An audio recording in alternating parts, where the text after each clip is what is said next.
खुदावंद यीशु मसीह के पाक नाम में तमाम सुनने और देखने वालों को सलाम पेश करता हूं। मैं बहुत खुश हूं कि आप मसीही.pk के चैनल को बदस्तूर देख रहे हैं, सुन रहे हैं और इसी के सबब से ही आप तरक्की कर रहे हैं और करते रहेंगे। आज मेरा मज़मून भी यही है, सुनना यानी लिसनिंग। मेरा मतलब है गौर से सुनना। पिछले मैसेज में मैं एक बात कर रहा था कि मेरा खुदावंद यीशु मसीह जब यरूशलेम के पास पहुंचा तो उसने कहा कि यरूशलेम है, यरूशलेम कितनी बार मैंने चाहा कि जिस तरह मुर्गी अपने बच्चों को परों तले जमा कर लेती है, बिल्कुल उसी तरह ही मैं भी तेरे लड़कों को जमा कर लूं मगर तुमने ना चाहा। तो मकसद यह बात करने का यह था कि जब मुर्गी अपने बच्चों को आवाज देती है तो बच्चे आवाज को सुनते हैं, और अगर बच्चे सुनते हैं तो फिर अपनी मां के परों के नीचे चले जाते हैं। लेकिन अगर कोई बच्चा ना सुने तो वो फिर चूंकि सुनता ही नहीं है, वो या वो दूर होता है या वो इग्नोर करता है या फिर अपनी मुर्गी मां की बात को तरजीह नहीं देता, तो वो क्या करता है, वो मां से दूर चला जाता है। हालांकि मां बुला रही होती है कि भाई खतरा है, मेरे पैरों के साए के नीचे आ जाओ। लेकिन ये चूजा जो आपके सामने आपको नजर आ रहा है, ये इसने सुना नहीं और ये शिकार हो गया है।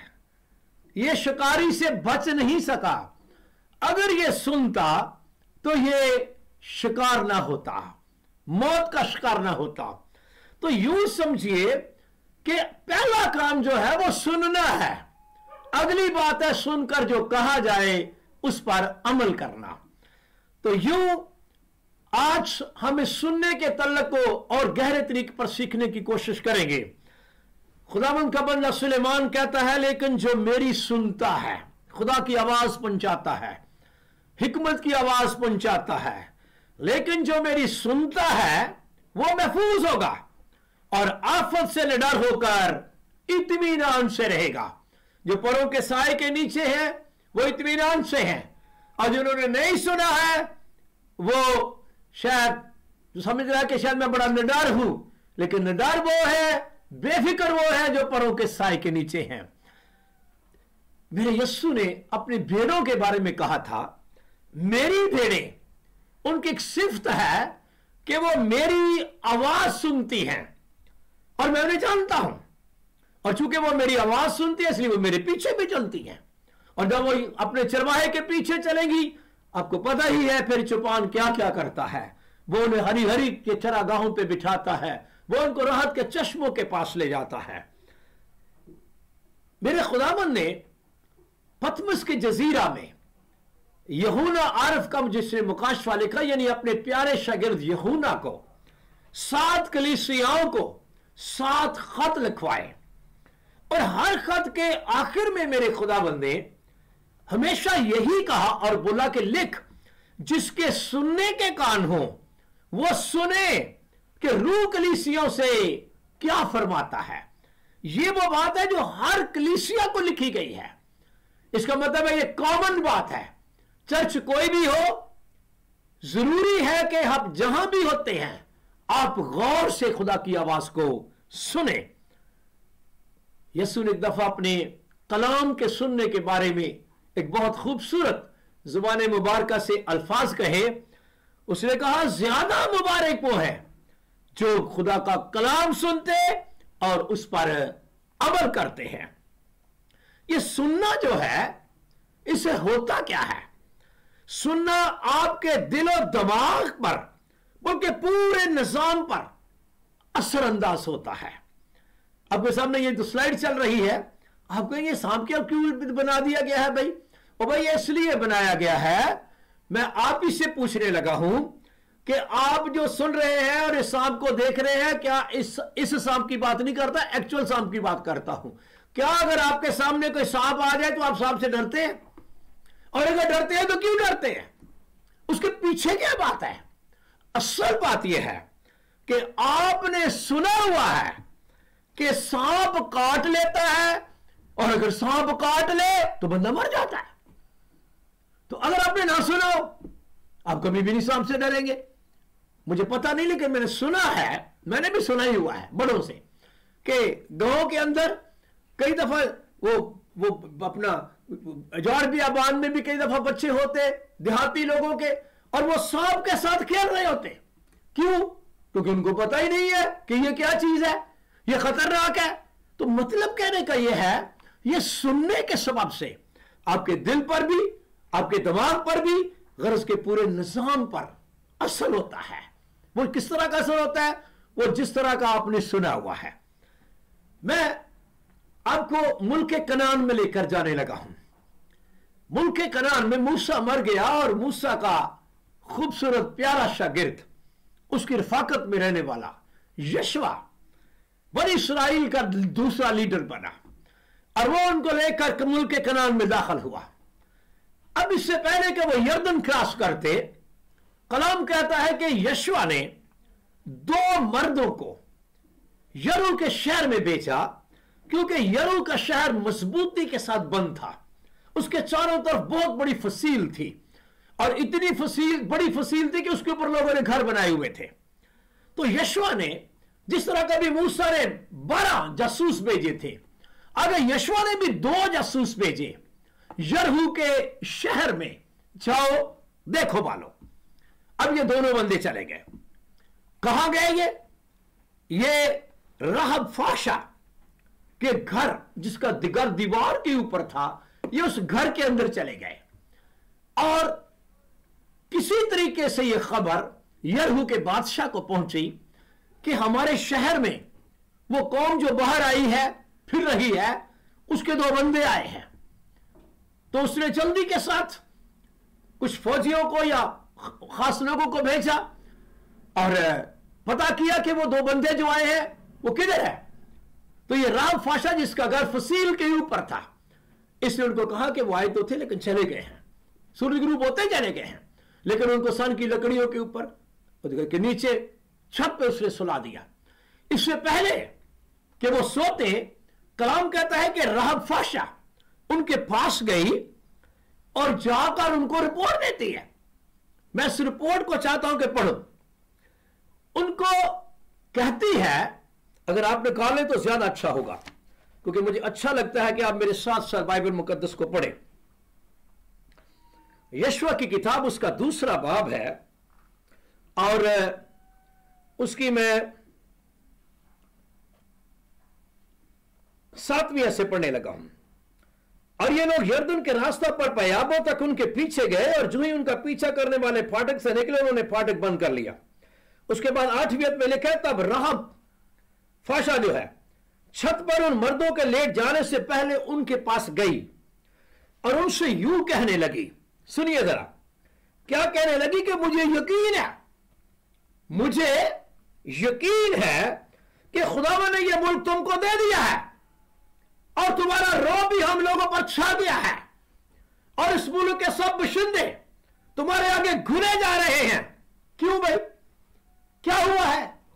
वो कहती है, क्योंकि हमने सुन लिया है, हमारे कानों में यह आवाज आ गई है, हमने सुन लिया है कि जब तुम मिस्र से निकले तो खुदावन ने तुम्हारे आगे बहरे कुलसुम के पानी को सुखा दिया। यह बहुत बड़ा काम हुआ है, और हमारे कान में आवाज पहुंच गई है।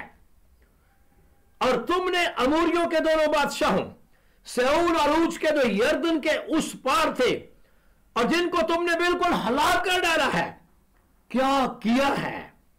और फिर कहती है, ये सब कुछ सुनते ही जब हमें खबर मिली है पीछे आपके खुदा ने क्या किया है, तो बस हमें तो परेशानी लगेगी। ये तो वो लोग आ गए हैं, इनका तो खुदा ही बड़ा अजीम है, वो तो समुद्र को 2 हिस्से कर देता है, उनके साथ है, और इन्होंने ही बड़े बड़े बादशाहों को मारा है। और क्या कहती है, ये सब कुछ सुनते ही हमारे दिल पिघल गए हैं, और तुम्हारे बायस फिर किसी शख्स में जान बाकी न रही, क्योंकि खुदावंद तुम्हारा खुदा ही ऊपर आसमान का और नीचे जमीन का खुदा है। मैं आपको यह बताना चाहता हूं, उसने सही रिपोर्ट दी। ये इतने बड़े बड़े कदावर लोग जो बड़े सूरमा थे, जो कि देखने में इतने ऊंचे बुलंद लोग थे, जोरावर थे, कि कभी जासूस ने पता आपको कहा था कि हम तो अपनी ही निगाह में ऐसे थे जैसे टिड्डे होते हैं। वो तो बड़े जोरावर लोग हैं। ये लोग पिघल गए हैं, इनके दिल पिघल गए हैं, इन पर इनका रोब छा गया है। क्यों? इन्होंने सुन लिया है। सुना तो सुनने ने इन पर असर किया है। मैंने कहा जैसे आप सांप से डर जाते हैं क्योंकि आपने सुना हुआ है, इसी तरह ये डर गए। ओ, ये कौन आ गए? ओ, अब इनके बस मुकाबला नहीं हो सकता, इनके आगे हम जीरो है। और मैं आपको बताना चाहता हूं, ये सुनना जो है ये मामूली अमल नहीं, ये बहुत बड़ा अमल है। और इस सुनने के सबब से चूंकि उनके दिल पिघल गए और फिर उसके बाद खुदा की कुदरत भी वहां ज़ाहिर हुई। आपको पता ही है कि वो दीवार ही गिर गई सिवाय राह फाशा के घर के। तो मैं आपको ये बताना चाहता हूं कि ये जो सुनना होता है ना, ये मामूली फेल नहीं होता, बहुत अहम फेल है सुनना। ये लोग इधर उधर जहां जाते हैं, दरबारों पे जाते हैं, मज़ारों पे जाते हैं, बाबों के पास जाते हैं, पीरों के पास जाते हैं, जादूगरों के पास जाते हैं, सियानों के पास जाते हैं, आस्थानों पे जाते हैं, मतलब जहां पे भी जाते हैं। क्यों जाते हैं? कभी आपने सोचा ये क्यों जाते हैं? वो बस सिर्फ एक ही मामला है, उन्होंने सुना होता है फलाने था जा उथे तेन मुंडा लग जाएगा, फलाने था जा तेरी कुड़ी ठीक हो जाएगी, फलाने था जा तेरा ब्याह हो जाएगा, फलाने था जा तेरे सारे मसले हल हो जाएंगे, दिल दिया सारी मुरादा पूरी होंगी।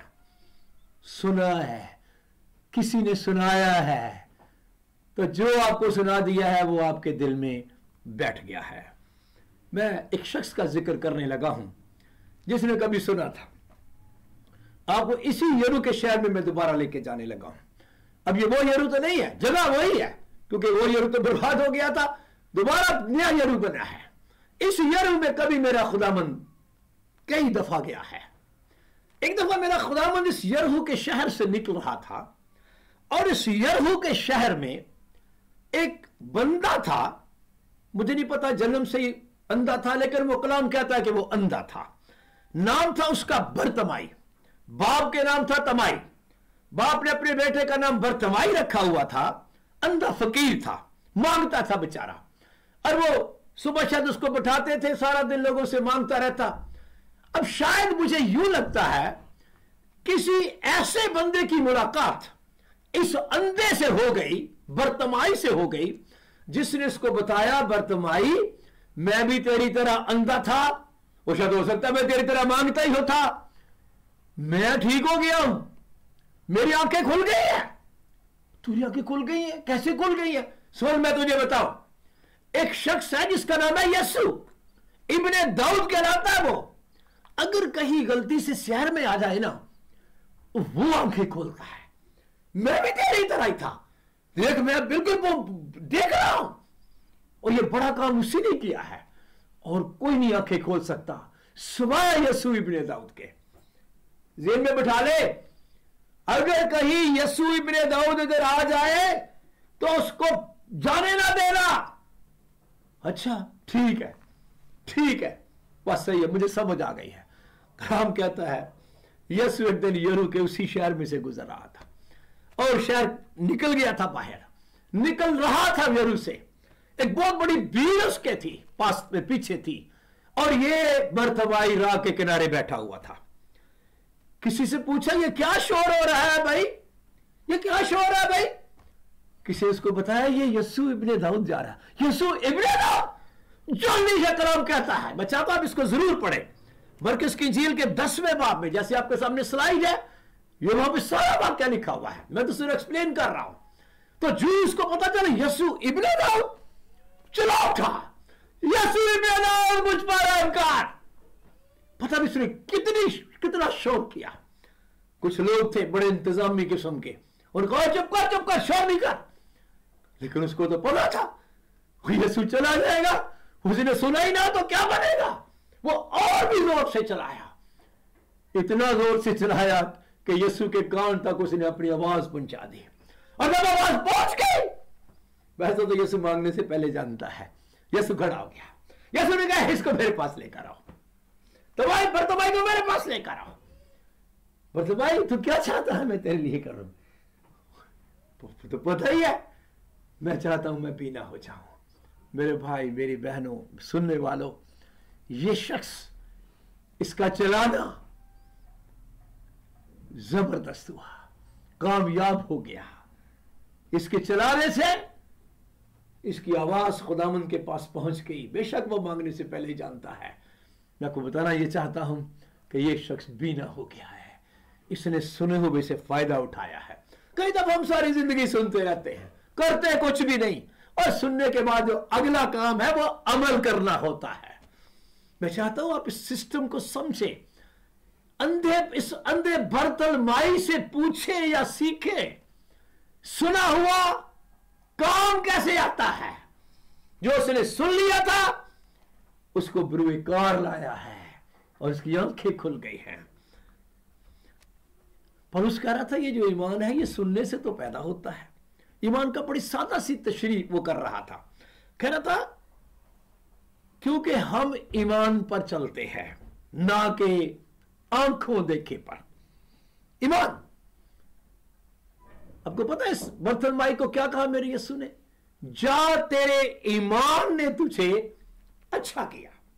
मतलब है तूने कभी यीशु को देखा नहीं, सिर्फ तूने यकीन किया है कि यीशु आंखें खोलता है। यीशु रहम कर दे तो आंखें खुल जाती हैं। जा तेरे ईमान ने तुझे अच्छा किया है। मतलब यह है, मैं आप सबको यह कहूंगा, जिस कंडीशन में ये बरतुल्माई है ऐसी कंडीशन में हम हैं। शायद हमारी ये आंखें तो खुली हुई हैं, लेकिन हो सकता है हमारी अंदर की आंखें बंद हो। अगर अभी आंखें खुली भी हुई है तो हमने कभी यीशु को देखा है? यीशु नजर आ रहा है? कोई भी नजर नहीं आ रहा, लेकिन यीशु मौजूद है। ईमान के साथ जो दुआ होती है वो इसी को ही कहते हैं कि मांगने वाले को, खुदा के पास आने वाले को पहले नंबर पर ये ईमान रखना चाहिए कि वो मौजूद है। जैसे बरतुल्माई को पता चल गया वो मौजूद है, ये तो नहीं पता इधर है इधर है इधर है, मगर है। मैं चाहता हूं आप भी इसी तरह ही दुआ किया करें। समझे मेरा खुदावंद मौजूद है, और आप भी उसी तरह ही पुकारे जैसे बरतुल्माई ने पुकारा। आज मैं आपको बड़े ईमान से कहता हूं, खुदावंद आपकी जिंदगी में भी बड़े बड़े काम करेगा। ये बरतुल्माई का वाकया जो लिखा गया है, ये ऐसे नहीं लिखा गया। पौलुस रसूल कहता है ये जितनी बातें पहले लिखी गई हैं ये हमारी तालीम के लिए लिखी गई है। इस वक्त जगह जगह कलाम की मुनादी हो रही है। लोग ईमान लाए हैं, ला रहे थे, लाजे लाएंगे। इसके पीछे सिर्फ एक ही बात है, एंड दैट इज सुनना। ईमान सुनने से पैदा होता है, और सुनना मसीह के कलाम से। आपको पता ही पेंतिकोस्त के दिन 120 की जमात ऊपर थी, जब वो गैर जुबानें बोल रहे थे, और कुछ को ये समझ आ रही थी कि ये मेरी बोली बोल रहे हैं, और कुछ वहां पर 2 नंबर लोग थे जो कह रहे थे ताजा मैं के नशा में है।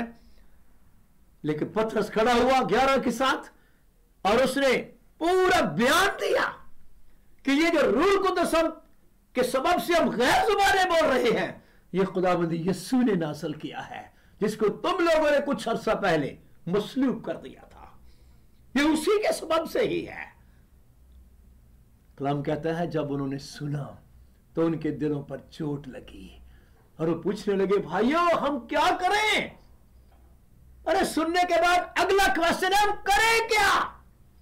मैं आपको बता रहा बरतुल्माई का वाकया, उसको अंधे ने बता दिया था कि अगर गुजरे तो चुप ना रहना, खप डाल देना, वो सुन लेगा।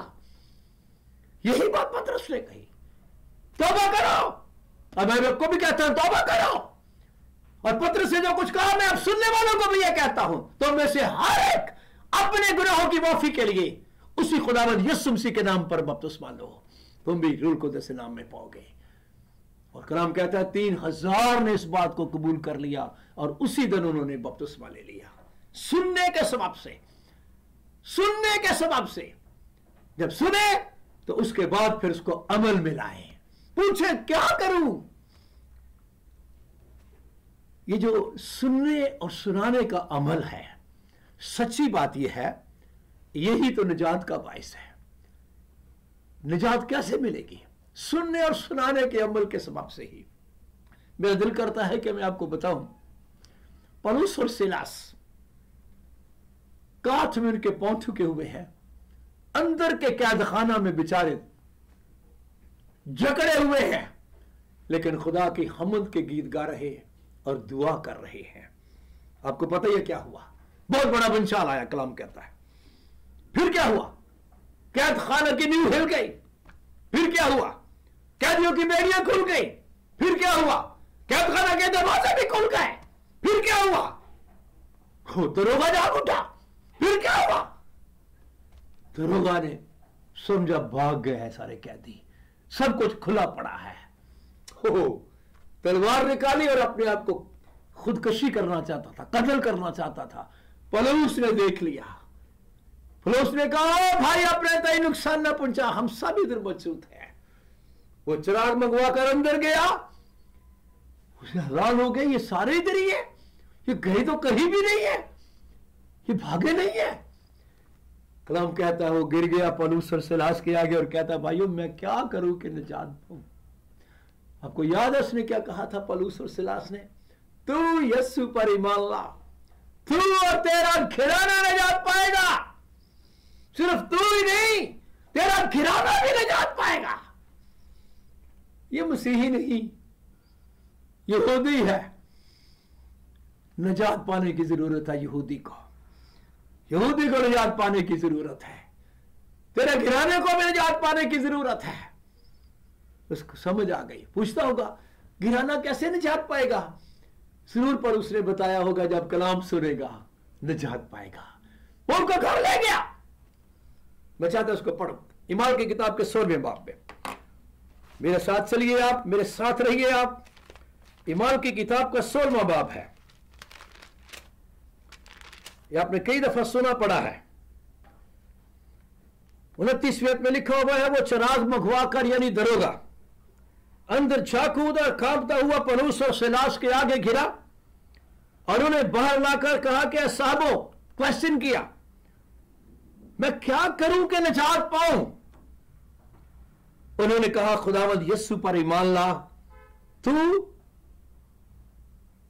और तेरा घराना निजात पाएगा। और फिर क्या हुआ सुनना जरा। और उन्होंने, यानी पौलुस और सिलास ने, फिर समझ आती है कि उसको समझ आ गई है, सुनने सुनाने का मामला समझ आ गया है, जल्दी से कार से पांव खोले उनको घर ले गया है। और मैं चाहता हूं ऊपर से पढ़ूं। और उन्होंने उसको और उसके सब घर वालों को खुदावंद का कलाम सुनाया। कलाम सुनाया है, ऐसे ही नहीं निजात मिलती। कलाम सुनेंगे तो ईमान पैदा होगा, और आगे फिर जो ईमान लाए वो बपतिस्मा ले और वो निजात पाएगा। यही तरतीब है, ये कलाम की तरतीब है, ये मेरे खुदावंद यीशु की तरतीब है। उन्होंने कलाम सुनाया और उसने रात को उसी घड़ी उन्हें ले जाकर उनके जख्म धोए और उसी वक्त अपने सब लोगों समेत बपतिस्मा लिया। जिन्होंने कलाम सुना था, सुनने से ईमान पैदा हो गया, बपतिस्मा रात को हो गया। और फिर उन्हें ऊपर घर ले जाकर दस्तरखान बिछाया। आगे मैं नहीं पढ़ता हूं, मैं आपको यह बताना चाहता हूं कि घराने के अंदर निजात आ गई, खुशी आ गई। किस सबब से? कलाम सुनने और सुनाने के सबब से। ये निजात का अमल जो है, ये सुनाने के और सुनने के सबब से होता है। जब हम खुदा का कलाम सुनते हैं और खुदावंद को अपनी आवाज सुनाते हैं। आपको पता है हमारी इबादत क्या है? आप मसीही लोग ही सुनते हैं, मुझे पता, मसीही डांट पी के, और आप सुन भी रहे हैं। अगर आप सुन रहे हैं, मैं सुना रहा हूं, यही काम कहाँ होता है? हैकलों में होता है। मेरा मतलब है चर्चेस में यही काम होता है, सेमिनार पे यही काम होता है, लोग निजात पाते हैं। और यही हमारी इबादत है। बेसिकली इबादत का मेन हिस्सा ये होता है, खुदा की आवाज को सुनना और अपनी आवाज को खुदा को सुनाना। यानी खुदा की बात को सुनना और अपनी बात खुदा को सुनाना। वो हमदो सना के वसीले से हो या दुआ की तरतीब में हो, यही हमारी इबादत है। मैं आपको बहुत खबरदार करना चाहता हूं, कई दफा कुछ लोग सिर्फ हमदो सना ही करते हैं, दुआ ही करते हैं, और जब सुनने की बारी आती है तो मुझे नहीं पता बाहर के मुमालिक में क्या होता है, लेकिन हमारे में पाकिस्तान के अंदर एक बड़ा अजीब सा ट्रेंड बना हुआ है। ये अक्सर जो म्यूजिक पार्टी होती है, जो प्रस्तुत कहते हैं जी हम परस्तार है, ये अपना गीत गाया, 2 गीत गाए, 3-5 गीत गाए, और उसके बाद वो चले गए। किधर है भाई वो? पता नहीं कहां चले गए। वो समझते हैं कि शायद हमारा काम सिर्फ हमदो सना करना है, शायद हमारा काम दुआ करना है। नहीं भाई, आपका काम कलाम सुनना भी है। आज हमारा मजमून ही सुनना है। एक बड़ी खतरनाक आयत है जिसे मैं हिल जाता हूं, और आपके सामने है, वो लिखा हुआ है, जो कान फेर लेता है, जब सुनने की बारी आती है तो कान फेर लेता है। मुझे जरूरत नहीं है कलाम सुनने की। जो कान फेर लेता है कि शरीयत को न सुने, खुदा की आवाज को न सुने, सुनिए क्या लिखा हुआ है, उसकी दुआ भी नफरत अंगेज है। मिसाल 28 की 9 में पढ़ रहा हूं, आप भी जरूर इसको हाईलाइट करो प्लीज। जो कान फेर लेता है, मुझे कलाम सुनने की जरूरत नहीं। मुझे एक वाकया याद आ गया, मैं यहां एक इलाका में गया, रोड पर प्रोग्राम था, और मैंने अभी कलाम शुरू नहीं किया बल्कि एक हवाला ही पढ़ा। मतलब मैं शुरू में एक आयत पढ़ते हैं, आपको पता ही है, तो मैंने एक हवाला पढ़ा और एक खादम उठकर चला गया। वो 6 महीने बाद शायद मुझे वो खादम मिला। मैं बड़ा परेशान हुआ कि खादम उठकर चला गया। मैं चलो कोई बात नहीं, कई प्रॉब्लम होते हैं, कोई जरूरी थोड़ी है, मैंने कोई इस पर नोटिस नहीं लिया। 6 महीने बाद तकरीबन वो मुझे खादम मिले। मैंने कहा सर खैरियत क्या? आप उस वक्त जब मैं कलाम सुनाना शुरू ही भी नहीं अभी हुआ था और मैंने हवाला ही पढ़ा, आप चले गए। तो मुझे कहता भाई साहब ये मैंने कई दफा सुना है। अच्छा, ये उसका मतलब था कि शायद जो मैंने तशरीह पहले सुनी है शायद अब भी वही तशरीह होगी। मैं आपको बताना चाहता हूं, ये कलाम इस तरह का मामला है कि आज मैं सुनाता हूं तो कुछ और होता है, कल सुनाता हूं तो कुछ और होता है। भाई इसको जितनी बार भी सुनेंगे, मैं कहता हूं एक अलग ही मजा, अलग ही बरकत मिलेगी।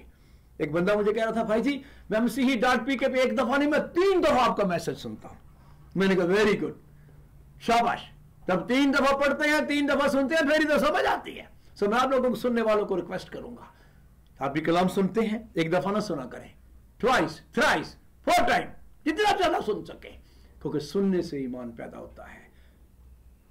मैं आपको बताना चाहता हूं, दुनिया के अंदर ये जो खुदामंद का काम हो रहा है, जिसमें हम भी शामिल हैं, मसीही डांट पी की टीम भी इसमें शामिल है, ये लोग कैसे निजात पाएंगे, लोग कैसे खुशखबरी उन तक पहुंचेगी? ये बहुत बड़ा प्लान है जो खुदा ने दिया हुआ है। आपको पता ही है शागिर्दों को क्या कहा गया, सब कौमों को जाकर शागिर्द बनाओ, उनको बाप और बेटे उनको उसके नाम से बपतिस्मा दो, सारी खल्क के सामने जाकर अंजील की मनादी करो। जब मनादी होगी, कलाम लोग सुनेंगे, ईमान पैदा होगा, ईमान लाएंगे, बपतिस्मा लेंगे और निजात पाएंगे। और लोग पा रहे हैं, लोगों ने पाई है, हम उन्हीं में शामिल हैं। हमने सुना ही था। मैंने बहुत साल पहले कलाम को सुना, मेरे दिल पर चोट लगी, मेरी आंखों से आंसू जारी हो गए। मैंने अपने गुनाहों की माफी मांगी, बपतिस्मा लिया, खुदावंद के पाक रूह के भी मसा खुदावंद ने मुझसे दिया, और फिर अपनी खिदमत के लिए चुन लिया। ये सारा काम कैसे हुआ? सुनने से। अगर मैं उस दिन चर्च ना जाता, अगर मैं चर्च में जाकर सो जाता, और अगर मैं सुनने के बाद उस पर अमल ना करता, मैं आपको बताना चाहता हूं आज मैं यहां खड़ा ना होता जहां आप मुझे देख रहे हैं। मैं ये नहीं कह रहा मैं कोई बड़ी अच्छी जगह पर खड़ा हो गया हूं, बेशक इसमें शक कोई नहीं, लेकिन ये सुनने के सबब से है, ये सुनने के सबब से है। पौलुस रसूल कह रहा था जिस पर वो ईमान नहीं लाए, मेरे पता यीशु पर अगर लोग ईमान नहीं लाए तो उससे दुआ कैसे करेंगे, कैसे दुआ करेंगे? और जिसका जिक्र ही उन्होंने नहीं सुना उस पर ईमान कैसे लाएंगे? रोमी के खत की आयत आपके सामने है, मगर जिस पर वो ईमान नहीं लाए उससे क्यों कर दुआ करें, और जिसका जिक्र ही उन्होंने नहीं सुना उस पर ईमान क्यों कर लाए, और बगैर मुनादी करने वाले के क्यों कर सुने। ये जितने भी मुनाद मेरी आवाज सुन रहे हैं, आप एक बहुत जबरदस्त काम कर रहे हैं। I appreciate you, very good. जिस कदर सुना सको खुदा का कलाम सुनाओ, सुनने से ईमान पैदा होगा, सुनने से लोग तौबा करेंगे। जब आप कलाम सुनाते आगे जिंदगियां बदलती हैं, आगे लोगों की मुस्तकबिल तब्दील हो जाता है। ये मुनादी का अमल सुनना और सुनाना ही तो है। यीशु मसीह ने एक बात कही सुनने के तलक से, अगर किसी के सुनने के कान हो तो सुन ले, लेकिन इसके बाद एक यीशु ने और बात कही। वो क्या कही? फिर उसने उनसे कहा, मरकुस 4:23, खबरदार रहो कि क्या सुनते हो। ये क्या मतलब है भाई? सुनते क्या हो? आपको पता सारा जमाना सुनाने पे लगा हुआ है, और ये काम तो वैसे ही खुदा ने इस तरह के बनाए हुए हैं कि ऑन ऑफ होते ही नहीं है, टोटली ऑन ही रहते हैं, इनका ऑफ सिस्टम है ही नहीं है, ऑल द टाइम। अच्छा है, दिन और रात तो ये खुले रहते हैं, खुदा उनका शुक्र हो, ताकि हम इमरजेंसीज को भी सुन सकें। तो सुनते क्या हो? कहीं वो तो नहीं सुन रहे जो नहीं सुनने वाली बातें। मैं आपको बताना चाहता हूं, सबूर 15 बहुत खूबसूरत सबूर है। सिर्फ मैं 2-3 आयतें पढ़ना चाहता हूं जो आपके सामने भी हैं। यार खुदावन, तेरे खैमों में कौन रहेगा?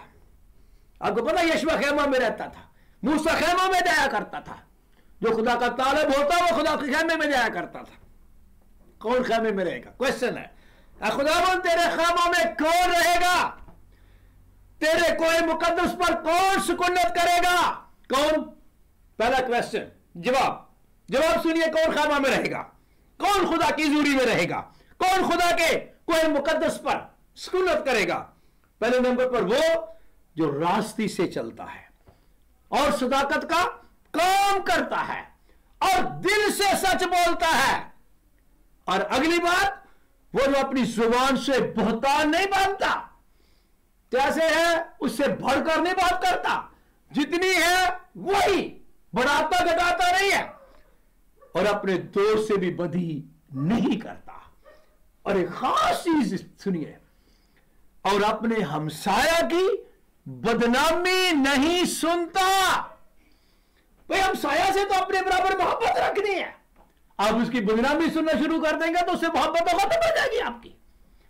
आपको तो कई लोग सुना कर शौहर को बीवी के खिलाफ, बीवी को शौहर के खिलाफ, भाई को भाई के खिलाफ, बच्चों को बाप के खिलाफ, बाप को बच्चों के खिलाफ, भाइयों को भाइयों के खिलाफ कर देते हैं। आज आपके लिए खास मैसेज है। अगर आप खुदा के खैमा में रहना चाहते हैं, अगर आप खुदा के कोई मुकद्दस पर सुकुन्नत करना चाहते हैं, खुदा की हजूरी में रहना चाहते हैं, आज एक अहद कीजिए, मैंने बदनामी नहीं सुननी, नहीं सुननी। फिर आप किसी जगह पर पहुंचेंगे। सुनाने वालों ने घरों के घर बर्बाद कर दिए हैं। यीशु ने एक दफा बात कही, मियां बीवी के तलक से बात हो रही थी, तलाक की तलक से बात हो रही थी, बीवी को छोड़ने के तलक से बात हो रही थी। तो मेरा खुदावंद कह रहा था कि जिसे खुदा ने जोड़ा है उसे आदमी जुदा ना करे। आदमी कैसे जुदा करता है? आदमी इसी तरह जुदा करता है। बीवी को शौहर के खिलाफ बातें बताना या शौहर को बीवी के खिलाफ। मत सुने, आज के बाद बीवी अपने शौहर के खिलाफ कोई बात ना सुने, भाई अपने भाई के खिलाफ कोई बात ना सुने। मैं आपको बता रहा हूं, कई दफा लोग आपको अपने भाइयों के खिलाफ ही बातें सुनाएंगे, तेरा भाई ठीक नहीं। आपको बोले सर सॉरी, भाई मुसीबत के दिन के लिए खुदा ने पैदा किया हुआ है। पता, जो भाई से दावत रखता है वो खूनी है। लोगों ने सुना सुना कर लोगों को खूनी बना दिया है, उनको मजा आता है। मैं चाहता हूं अपनी तबीयत को तरतीब दें, अपनी तबीयत को बेहतर बनाएं, अपने मिजाज को बेहतर बनाएं। वो जो अपने हमसाया की बदनामी नहीं सुनता। कई बातें हैं जो हमने नहीं सुननी होती, लेकिन कई दफा लोग तो जबरदस्ती सुनाते हैं। मैं कहता हूं कुछ ऐसी बातें भी होती है जो सुनी भी अनसुनी कर देनी चाहिए। और आपके सामने स्लाइड खुद ब खुद आ गई। मैं साउल बादशाह का जिक्र आपके सामने करने लगा हूं।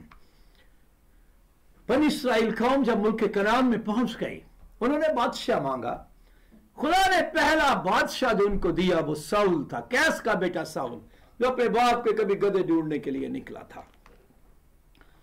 उसको तो पता भी नहीं था कि मैं बादशाह बन जाऊंगा, लेकिन खुदा का प्रोग्राम था कि इसको बनी इस्राएल के हवाले करे एज ए बादशाह, किंग। अब जब इसको मिस्फा के अंदर, मिस्फा जगह का नाम है, शैमुएल नबी ने तेल डालकर इसको मसा किया और फिर अल्लाह लोगों को जमा किया मिस्वा में और लोगों को बताया कि रब जी ये है आपका बादशाह। और ये बड़ी खास बात है जो आपके सामने भी है, शमूएल की पहली किताब और उसके 10वें बाब की मैं 25वीं आयत पढ़ने लगा हूं। लोगों ने एक्सेप्ट कर लिया कि ठीक है जी ये हमारा बादशाह है। और जब बादशाह की बात आती है तो कैसे एक्सेप्ट करते हैं, उसको नजराने देते हैं। आपको पता जब यीशु बादशाह पैदा हुआ तो उस वक्त भी नजराने लेकर आए थे। बादशाह को सजदा करने जाना, नजराने साथ ले लें।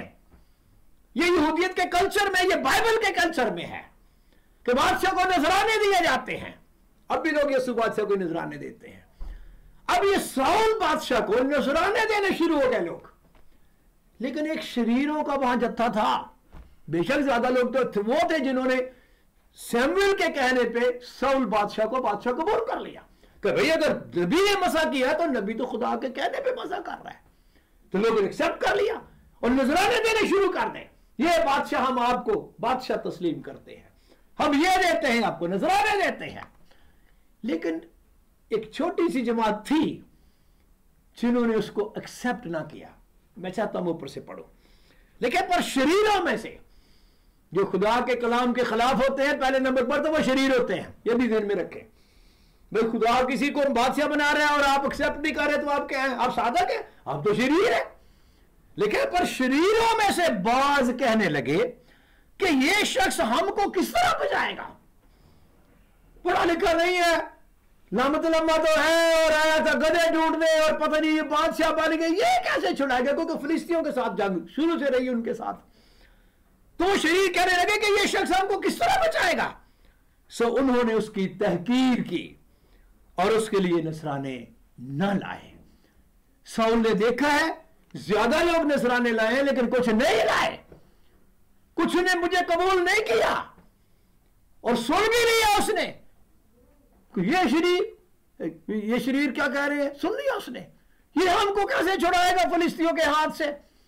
लेकिन कलाम पता क्या कहता है, पर वो शाऊल बादशाह अनसुनी कर गया। सुनकर भी उसने मैंने नहीं सुना। भाई सुनना तो पड़ेगा क्योंकि कान खुले हुए हैं, कान तो बंद कर ही नहीं सकते। जब सुन लिया लेकिन अनसुनी कर गया, मैं सुनिया ही नहीं, और चल तुझे नहीं नजर आने आते कोई गाल नहीं, तुझे मैंने जो मर्जी रखे नो प्रॉब्लम, मैं सुनिया ही नहीं, अनसुनी कर गया।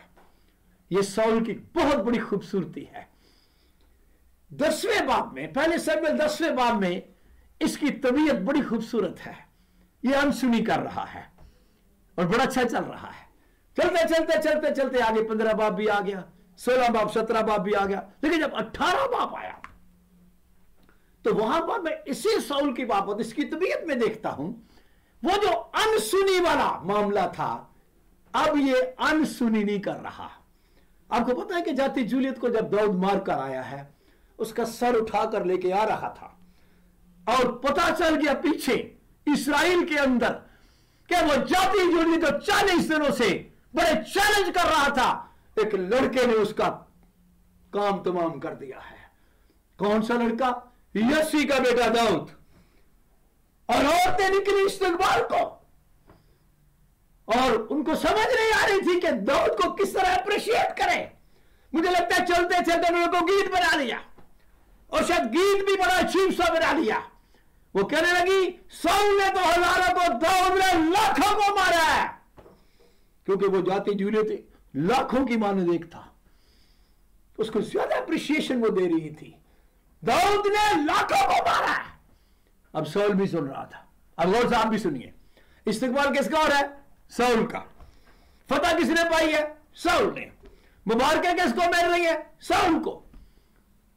है तो दाऊद तो सिर्फ सर उठा के ला रहा है, ये अलग बात है कि दाऊद के सबब से उसको मिल रही है, इसकी बजाय कि शाऊल अप्रिशिएट करता। शाऊल को चाहिए था दाऊद को कंधों में उठा लेता, तेरी सबब से तो आज ये बड़ा काम हुआ है। लेकिन इस बंदे ने इसकी बजाय कि अप्रिशिएट करे, इसने वो गीत को बड़ा गौर से सुना। गीत क्या गा रही हैं, ये क्या गा रही हैं? साउल ने हजारों को, दाऊद ने लाखों को। है? मेरे लिए 1000, दाऊद के लिए लाख। अब तो इसने बादशाह ही बन जाना है। चलो, अब तो अनसुनी नहीं कर सकता भाई, अब भी अनसुनी कर दे। पहले भी तो अनसुनी कर दी थी तूने, इसको भी अनसुनी कर दे। वो कौन सा उधर कोई वोट लेके आ रही है कि वोट दे के उसको बादशाह बना रही है, गीत ही गा रही है। इस शख्स ने अनसुनी नहीं की। जो खूबसूरती पहला शमूएल 10 बाब में साउल के अंदर थी, 18वें बाब में वो खूबसूरती नहीं रही। अब अनसुनी की वो जो खूबसूरत सिर्फ थी इस बंदे के अंदर से खत्म हो गई है। होए होए होए, अब तो उसने बादशाह बन जाना है। तब बादशाह बना ही बना। और फिर लिखा, कलाम कहता है उसको बदगुमानी से देखने लगा, बदगुमानी से। और अगले ही दिन, गौर से सुनिए, अगर आपके पास बाइबल कहता तो जरूर पढ़िए। पहला शमूएल 18वें बाब की 6 से 9 आयत पढ़िए। और आगे लिखा, दूसरे ही दिन खुदा की तरफ से एक बुरी रूह आई और साउल के अंदर आ गई। अगर अब ये अनसुनी कर जाता तो क्या बुरी रूह अंदर आती? जब आप अनसुनी करेंगे ना, आपके अंदर बुरी रूह नहीं आएगी। मैं आपको बता रहा हूं, मुझे नहीं पता कितने लोगों के अंदर बुरी रूह है, शायद इसीलिए आई हुई है कि वो अनसुनी नहीं कर रहे। और मैं हाथ जोड़ के मिन्नत करता हूं मेरे भाइयों, मेरी बहनों, बुजुर्गों, सुनने वालों, आइंदा कोशिश करो अनसुनी करने की। अनसुनी करोगे कामयाब रहोगे। लोग आपकी कितनी भी मुखालफत करें, अनसुनी कर दे, मैंने नहीं सुना। मैं खुदा का शुक्र अदा करता हूं, मैंने इस बात को जब सीखा है, मेरी कोई भी मुखालफत करे मैं अनसुनी कर जाता हूं, मेरी कोई भी तहकीर करे मैं अनसुनी कर जाता हूं। मैं सुनता भी हूं लेकिन अनसुनी कर जाता हूं। ये मैंने इसी बंदे से सीखा, इसी साउल से सीखा मैंने। काश साउल तू वही रहता जो पहला शमूएल 10 बाब में तू था, अब भी तू अनसुनी कर जाता। और अगले दिन आप मैं बता रहा हूं, दूसरे दिन कलाम में लिखा है बुरी रूह इसके अंदर आ गई है। और जब बुरी रूह आ जाएगी तो अच्छा काम करेगा। जब रूह ही बुरी अंदर आ गई तो अच्छा काम किधर को करेगा तू? अनसुनी कर ले।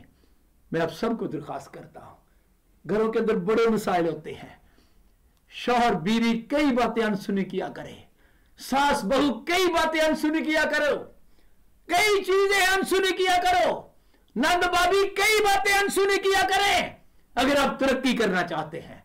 आज मेरे कलाम को आप सुन रहे हैं, मेरा कलाम नहीं है, खुदा का कलाम है। अगर कामयाब होना चाहते हैं जिंदगी भर के लिए, इन कानों को सुनने के लिए तो सवाल कर रहे हैं, लेकिन कई बातें हैं जो हमने अनसुनी कर जाती हैं। यीशु कहता खबरदार हो, सुनते क्या हो, हर चीज को अंदर ना ले लिया करो, हाँ कलाम को अपने दिल में रख ले। दाऊद कहता मैंने तेरे कलाम को अपने दिल में रख लिया ताकि तेरे खिलाफ गुनाह ना करूं। याकूब कह रहा था हर आदमी सुनने में तेज, बोलने में धीरा, और कहर में भी क्या हो, धीमा हो। क्यों? उसकी वजह क्या है? मेरे खुदावन ने कहा था, मैं तुमसे कहता हूं कि जो नकम्मी बात लोग कहेंगे अदालत के दिन उसका हिसाब देंगे, क्योंकि तो अपनी बातों के सबब से ही रास्तबाज ठहराया जाएगा और अपनी बातों के सबब से ही कसूरवार ठहराया जाएगा। मैं आपको बताना चाहता हूं, ज़हन में रखें, जिसने ये कान बनाए हैं ना वो खुद भी सुनता है। बहुत खूबसूरत आयत है बाइबल मुकद्दस के अंदर, जिसने कान दिया क्या वो खुद नहीं सुनता? पर जिसने कान बनाया है वो बनाने वाला है, तो क्या वो खुद नहीं सुनेगा? वो तो इसका बनाने वाला है। ज़बूर 94 की 9 आयत में लिखा है, जिसने कान दिया क्या वो खुद नहीं सुनता? सुनता है, सुनता है। हम जो बोलते हैं वो सुनता है। रब सचमुच उसकी सुनता है, दुआ जो उस तो मांगता है। दुआ ना भी मांगे तो भी वो सुनता है। मैं आपको बता रहा हूं, एक बंदा मुझे कह रहा था, भाई जी खुदा हमारी बुरी बुरी बातें भी सुनता। मैं कहा 100% सुनता है वो दुआ, बल्कि कई दफा दुआ तो शायद नहीं सुनता जब हमारे अंदर दिल बदी हो।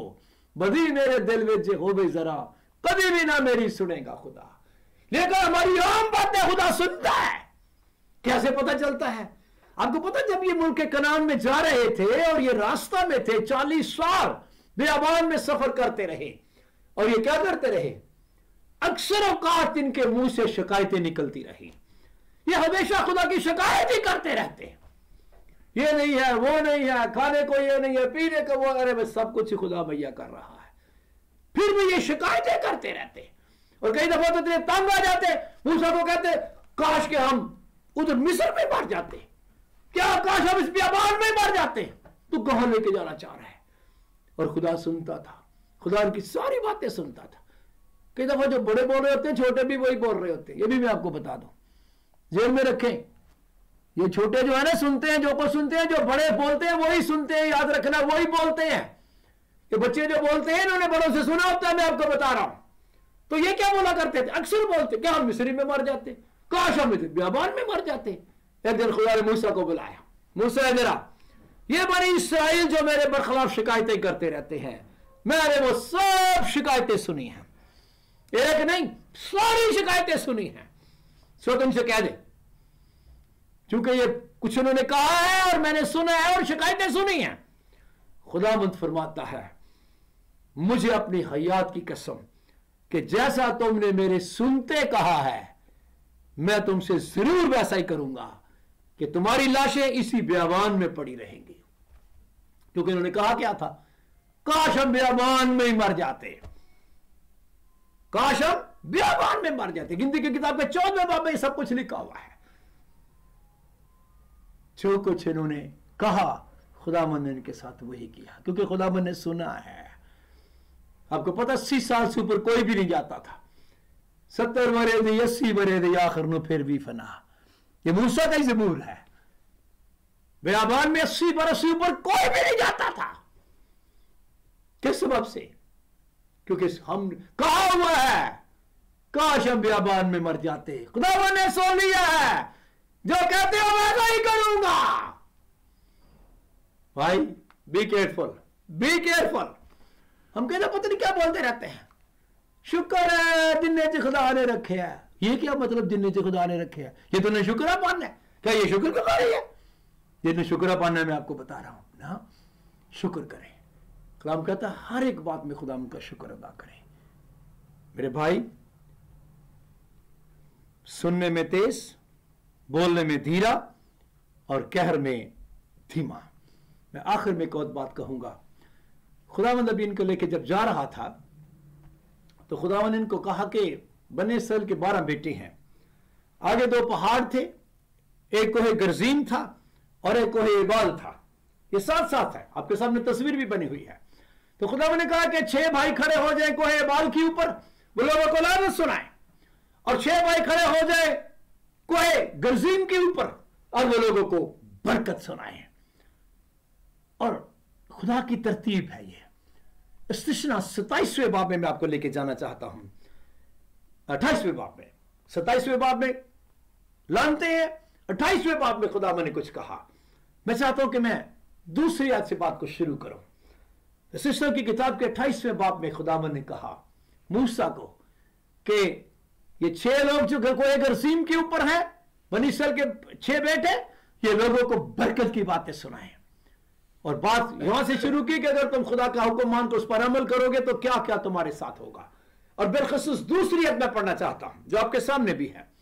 खुदावंद ने मूसा को कहा इनको सुना दे, अगर तुम खुदावंद अपने खुदा की बात सुने, इस्राएल अगर तू खुदावंद अपने खुदा की बात सुने तो ये सब बरकतें तुझ पर नाज़िल होंगी और तुझको मिलेंगी। सिर्फ सुने, बस अमल तो सुनने के बाद ही होगा।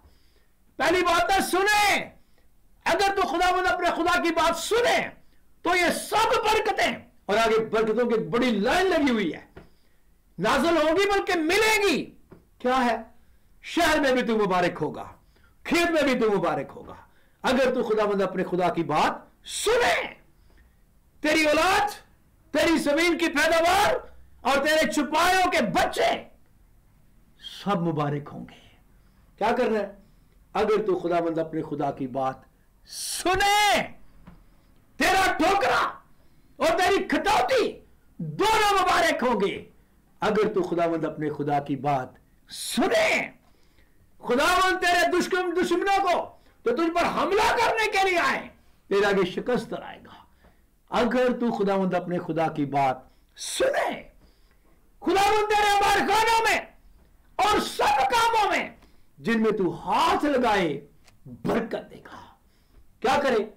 अगर तू खुदावंद अपने खुदा की बात सुने।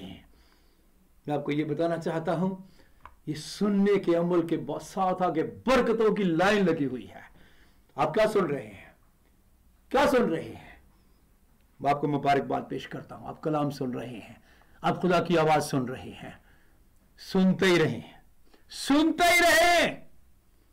ये सुनना ही आपके काम आएगा।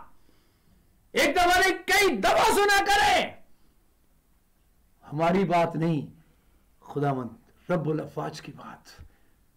अभी भी आपने सुना है, मैं आपसे रिक्वेस्ट करता हूं, जो आपने सुना है आज के बाद बोलने में धीरे हो जाएं, सुनने में तेज हो जाएं, कहर में धीमे हो जाएं। मैं आपके लिए दुआ करना चाहता हूं। अब इसी वक्त ही अपने आंखों को बंद करें, सरों को झुका लें कलाम के आगे और खुदावंद को कहें, कानों पर हाथ रखकर खुदावंद को कहें, खुदावंद आज के बाद मेरे ये कान तेरी आवाज को सुनेंगे। आज के बाद मैं अपने कानों को तेरी आवाज पर लगाता हूं। मेरे खुदावंद, मेरे खुदा, फरमा तेरा बंदा सुनता है, फरमा तेरा बंदा सुनता है। ऐ मेरे खुदावंद, मेरे खुदा, मैं सब सुनने वालों और देखने वालों के लिए दुआ करता हूं, इनकी जिंदगियां तब्दील कर दे। जैसे खुदावंद कभी सैमुएल ने तेरी आवाज सुनी और वो तेरा बंदा बन गया, इसी तरह खुदावंद ये तेरी आवाज को सुने और तेरे बंदे और तेरी बंदियां बन जाए। मेरे खुदावंद, मेरे खुदा, इनके घिराने न जा पाए। मेरे खुदा, ऐ खुदावंद तेरा शुक्र करते हैं, ये सुनने सुनाने का जो अमल खुदावंद पाक खुदा है, जो हमारी समझ में आ गया है, तूने खुदावंद हमें अपने पाक रूह के वसीला से हम पर ज़ाहिर किया है। तेरा शुक्र अदा करता हूं। मैं सब सुनने वालों के लिए बरकत मांगता हूं, सब देखने वालों के लिए बरकत मांगता हूं। मेरे खुदा, इनके घरानों के लिए बरकत मांगता, इनके खानदानों के लिए नजात और बरकत मांगता हूं। और अब इनके लिए बड़ी मिन्नत है मेरे खुदा, जैसा सुना है अब ये असिस्टा की किताब के 28वें बाब को खुदावंद सामने रखकर बाबरकत हो जाए। ये दिन रात तेरा कलाम सुनते ही रहे। मेरे खुदावंद, मेरे खुदा, यीशु के नाम के वसीले से मांगते हैं, आमीन। ऐ हमारे बाप, तू जो आसमान पर है, तेरा नाम पाक माना जाए, तेरी बादशाही आए, तेरी मर्जी जैसे आसमान पर पूरी होती है जमीन पर भी हो। हमारे रोज की रोटी आज हमें दे, जिस तरह हमने अपने कर्जदारों को माफ किया है, तू भी हमारे कर्ज हमें माफ कर।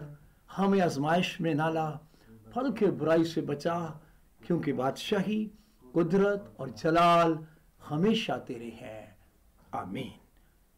खुदावंद आपको बरकत दे और आपको महफूज रखे।